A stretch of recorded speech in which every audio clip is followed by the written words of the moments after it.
भक्तों, चित्रकूट की एक घटना है। वो घटना ये थी कि महाराज जी राम कथा कर रहे थे और श्री हनुमान जी की वंदना हुई और कथा का क्रम चल पड़ा। बस कथा चालू हुई थी कि एक बड़ा सा वानर आया और संतों के बीच आकर शांत भाव से बैठ गया। इतना ही नहीं, कथा के समापन तक कथा श्रवण की सी मुद्रा में हाथ जोड़े बैठा रहा वानर, और चित्रकूट का समस्त श्रोता साधु समुदाय उस वानर को बराबर प्रेम से देखता रहा, आदर भाव से। परंतु वानर जो था बिल्कुल शांत और निर्भीक बैठा था, एक रस वहीं बैठा रहा, हिला डुला नहीं वो। और कथा संपन्न हुई तब उठा और अदृश्य हो गया। और संतों में वर्षों तक ये चर्चा चलती रही उस वानर श्रोता की, और लोग यही कहते थे, भाई ये तो हनुमान जी ही रहे होंगे, दूसरा कौन होगा। और कितने लोगों को तो ऐसा दिखलाई पड़ा था कि हनुमान जी बैठे कथा सुन रहे हैं, क्योंकि राम कथा के सबसे महान श्रोता हैं। और हनुमान जी के बारे में तो ये तो प्रसिद्ध ही है, यत्र यत्र रघुनाथ कीर्तनम तत्र तत्र कृतमस्तकांजलिम वाष्पवारि परिपूर्ण लोचनम मारुतिम नमत राक्षसांतकम। और प्रत्यक्ष दर्शी लोगों ने कहा बिल्कुल यही दशा थी उस वानर की। नेत्रों में आंसू भरे हुए थे, गिर भी पड़ती थी बूंदें, और शरीर रोमांचित था, और कथा चलती रही और वानर महाराज आनंद से बैठे रहे।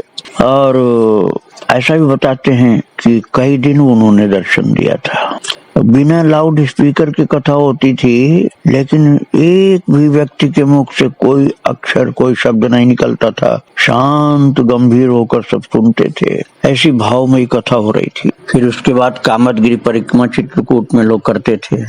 एक संत बताते हैं कि महाराज जी के साथ परिक्रमा करते हुए उनके मन में आया कि यदि एक बालक और बालिका का जोड़ा मुझे मिल जाए रास्ते में, तो मैं समझ जाऊंगा कि श्री सीताराम जी आए इस रूप में। बस तुरंत ही एक बालक और बालिका है। लेकिन भक्तों, ये मन जो है इतना गड़बड़ करता है ना, कि एक बार तो उनको विश्वास हुआ कि हाँ श्री सीताराम जी, फिर मन में आने लगा कि अरे कोई लड़के होंगे, लड़की होंगे। उसके बाद उनके मन में आया कि यदि एक मोर और मोरनी का दर्शन एक साथ मिल जाए तो हम समझ लेंगे कि श्री सीताराम जी का दर्शन मिला। और तुरंत उसी समय मोर और मोरनी सामने से आते हुए मिल गए। प्रणाम तो किया, लेकिन मन में बात आने लगी कि पता नहीं कोई संयोग ऐसा न हो कि मोर मोरनी हो, भगवान न हो। ऐसे मन जो संदेह उत्पन्न करता भक्तों।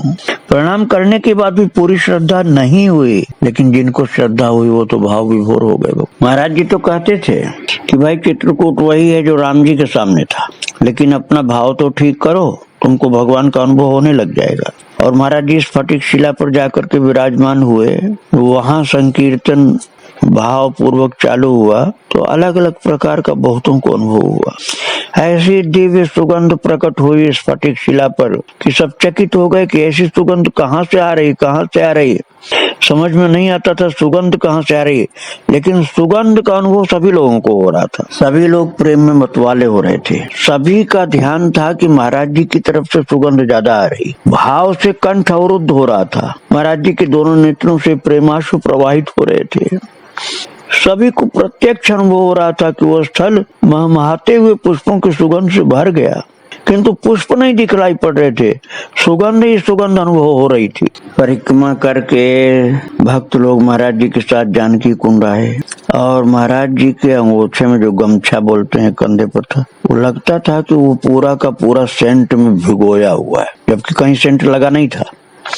सुगंध ऐसी कि जैसे सेंट में तर है वो, और सुगंध उसी गमछे से निकल रही है। और सभी लोग उस आनंद से प्रेम से दर्शन कर रहे हैं, सुगंध का अनुभव कर रहे हैं। लेकिन जब आए जहाँ रुके हुए थे उस जगह पर, और वहाँ के लोगों को सुगंध वाला अंगोछा दिखाना चाहा लोगों ने, तो महाराज जी ने वो अंगोछा झटक दिया जोर से, और सुगंध खत्म। कुछ भी सुगंध नहीं थी। जो लोग साथ में थे उन लोगों ने कहा अभी अभी सुगंध खत्म हुई है, इसके पहले तो सुगंध भरी पड़ी थी इसमें। भक्तों, जहाँ जानकी कुंड के पास महाराज जी विराजमान थे, वहीं पर एक हनुमान जी का मंदिर है।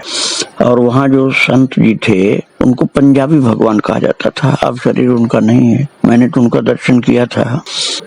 शरीर से पंजाबी थे और भगवान अर्थात राम जी बनाए जाते थे रामलीला में वो, इसलिए लोग पंजाबी भगवान कहने लगे। बाद में संत हो गए तो पंजाबी भगवान नाम हो गया। तो चित्रकूट धाम जानकी कुंड में वेदांती आश्रम के संस्थापक थे। वेदांती आश्रम भी कहा जाता था पंजाबी भगवान का आश्रम भी बोला जाता था। तो वास्तव में उनका नाम पंजाबी भगवान नहीं था, लेकिन कहे जाते थे। अयोध्या के प्रसिद्ध साकेतवासी संत राम पदार्थ दास जी वेदांती, जिन्होंने जानकी घाट में राम वल्लभा कुंज की स्थापना की है, उनके शिष्य थे पंजाबी भगवान। और पहले अयोध्या जी में राम जी के स्वरूप बनते थे और स्वरूपावस्था के पश्चात विरक्त वेश धारण करके चित्रकूट धाम में आकर के भजन करने लगे और पंजाब का शरीर था, इसलिए पंजाबी भगवान नाम से प्रसिद्ध हो गए। और पंजाबी भगवान संत अभी कुछ वर्ष पहले तक थे वो, बहुत लोगों ने दर्शन किया होगा, मैंने भी किया उनका दर्शन। बिल्कुल जल के धारा के पास में आश्रम है उनका। तो भजन निष्ठ संत थे, हनुमान जी की सेवा होती थी और भंडारा भी संतों के लिए होता रहता था। तो वो महाराज जी के जुड़े हुए, महाराज जी से श्रद्धा भाव से जुड़े हुए थे। रामकृष्ण दास जी थे, बड़ा मधुर प्रेम भरा संबंध था, बड़ी श्रद्धा से मिलते थे, महाराज जी को प्रणाम करते थे।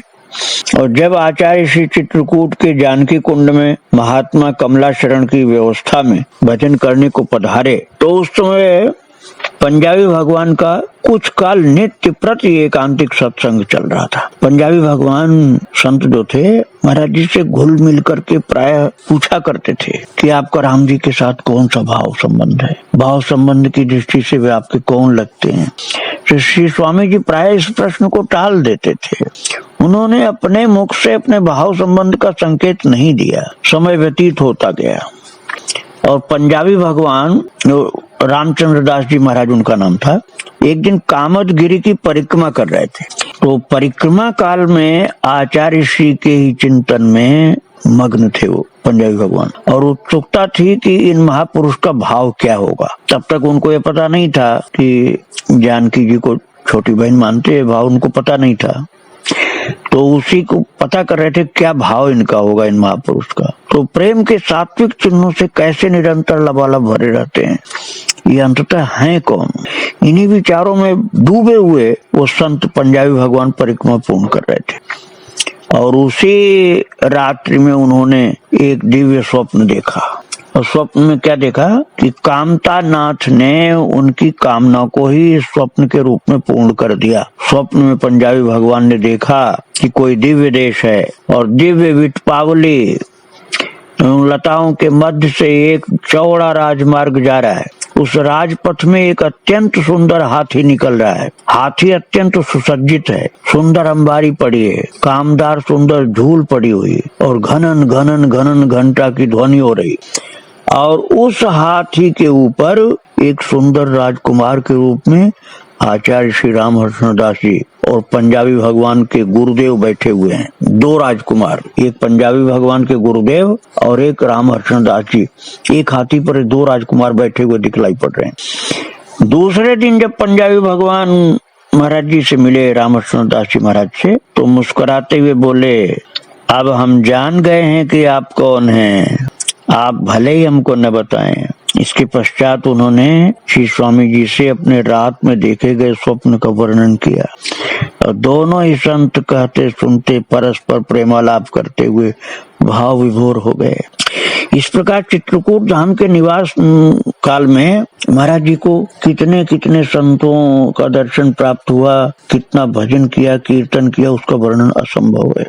जितनी यात्राएं किया महाराज जी ने चित्रकूट की, सब में कुछ न कुछ अद्भुत अनुभव हुआ करता था भक्तों को। वास्तविकता यह थी कि भक्तों जानकी माता की कृपा से रामकृष्ण दास जी महाराज प्रेम के स्वरूप थे। जहाँ कीर्तन करते थे वहाँ प्रेम छलकता था, खुद उनके नेत्रों से भी और भक्तों संतों के नेत्रों से भी। जहाँ कथा करते थे वहाँ भी प्रेम ही प्रेम दिखलाई।